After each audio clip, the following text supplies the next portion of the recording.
Okay, this is me trying to start my truck and it had a really bad grinding noise at the end. When I turn the key of the ignition on, and then when I turn it off, even without starting the truck, it'll make a grinding noise. Let's see if it does it right now. You hear the pump priming right now, which is normal, which it always had done.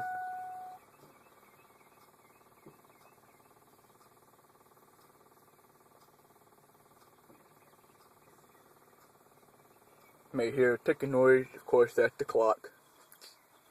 Alright, let's see here. Turning off the keys. There's that grinding noise.